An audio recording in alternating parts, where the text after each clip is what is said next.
Көңіл күйлеріңіз қалай? Әрдайым жақсы болсын. Олай болса, бүгінгі сабағымызды бастайық. Қазір бізде математика сабағы. Оқулығымыздың 48 және 49 беттерін ашайық. Бүгінгі тақырыбымыз 125 сабақ, заттардың орналасуы, жергілікті жердің планы. Сенің бүгінгі үйренетінің заттар мен фигуралардың орналасуын анықтап үйренесің. Денелердің периметрі деген ұғымыңды толықтырасың. Өрнек құрастырып, мәнін табу және амалдардың орындалу ретін еске түсіресің. Оқулығымыздағы берілген бірінші тапсырмаға назар аударайық. Бұл жерде сюжетті сурет берілген. Сюжетті суретті бірнеше шаршыларға бөлген. Әрбір шаршыны әріп пен санмен белгілеп қойған. Тапсырма: әрбір заттың қайда орналасқанын айтамыз.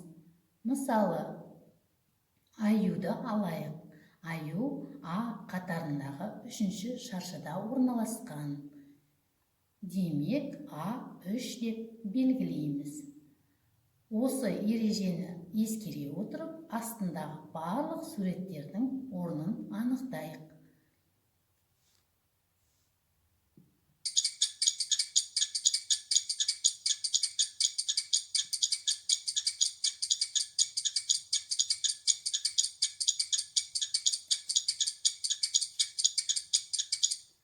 Анықтап болсақ, дұрыс жауаппен өз жауаптарыңды салыстырып көріңдер. Екінші тапсырма. Бағбан әр гүлзарды жеке қоршамақ болды. Оған ұзындығы қандай қоршау дайындау қажет? Бұл тапсырманы орындамас бұрын периметр табу ережесін еске түсіріп өтейікші. Периметрді табудың бірнеше жолы бар. Ол үшін мына суретке назар аударамыз. Бұл жерде мен екі денені бердім. Бірінші шаршы, екінші тіктөртбұрыш. Шаршы дегеніміз не? Шаршы барлық қабырғаларының өлшемдері бірдей берілген төртбұрыштың түрі. Тіктөртбұрыш дегеніміз не? Тіктөртбұрыш әрбір бұрышы 90 градусты көрсетіп тұратын төртбұрыштың түрі. Төртбұрыштың тағы да түрлері бар. Енді осы көрсетілген екі денеге байланысты шаршының және тіктөртбұрыштың периметрін табу жолдарының бірнеше нұсқасын ұсынып отырмын. Бірінші жолында дененің барлық қабырғаларының ұзындықтарын қосамыз. Екінші жолында тіктөртбұрыштың қарама-қарсы қабырғалары тең болатындығын ескере отырып, А қабырғасын 2 еселеп, Б қабырғасын 2 еселеп, нәтижелерін қосамыз. Үшінші жолында көбейтудің үлестірімділік қасиетін пайдаланып, А және Б қабырғаларын қосып, нәтижесін 2 еселейміз. Төртінші жолында шаршының барлық қабырғаларының ұзындықтарын бір өлшемде болатын ескере отырып, бір қабырғасының ұзындығын 4 еселейміз.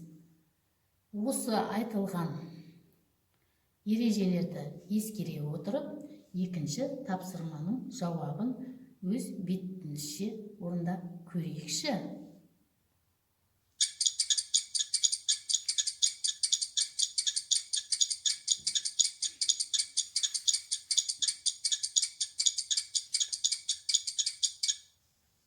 Олай болса, сендердің тапқан жауаптарыңды дұрыс нұсқамен салыстырып көрейік.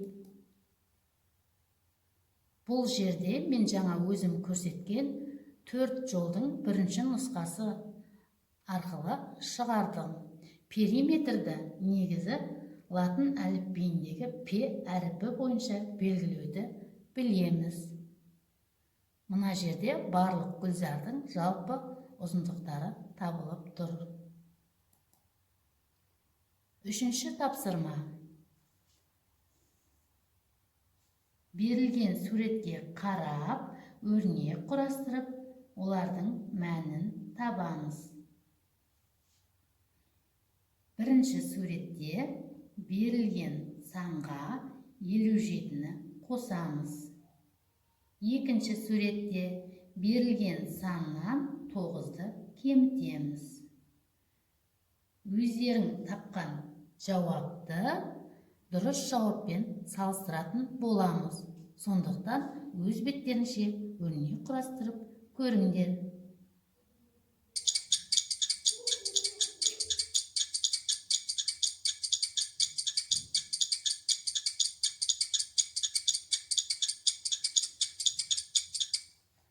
Тапқан жауаптарыңды дұрыс үлгімен салыстырыңдар.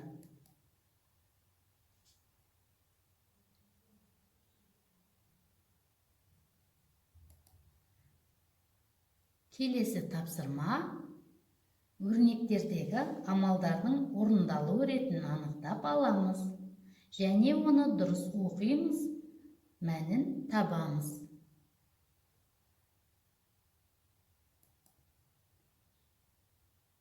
Кәне, бұл өрнектердің мәнін таппай тұрып, бірінші амалдардың орындалу ретін еске түсіріп өтейікші. Ең алдымен жақшаның іші, содан кейін көбейту мен бөлу, соңында қосу мен азайту орындалатын бәріміз білеміз. Бәріміз бірге өрнекті оқиық. 16 санын 12 мен 2-нің бөлінісіне арттыру. 30 бен 25 сандарының айырмасын 2 есе арттыру. 14 пен 6 сандарының қосындысын 2 есе кеміту. 20 санынан 7 мен 2-нің көбейтіндісін азайту. 4 санын 16 мен 12 санының айырмасына еселеп арттыру. 20 санын 5 пен 2-нің көбейтіндісіне арттыру. Өздеріңнің шыққан жауаптарыңды өрнектің шыққан нәтижесімен салыстырып көріңдер. Келесі тапсырма тиімді тәсілмен есепте. Мынау көрсетіліп тұрған өрнектерді өзіңе тиімді әрі оңай жолмен есептеп, нәтижесін тауып көр. Балалар, бүгінгі сабақтан өзіңе не ұнады? Қандай жаңа ұғым алдың? Нені түсінбедің? Сол туралы кері байланыс жасаймыз. Қош, сау болыңдар. Назарларыңа рахмет.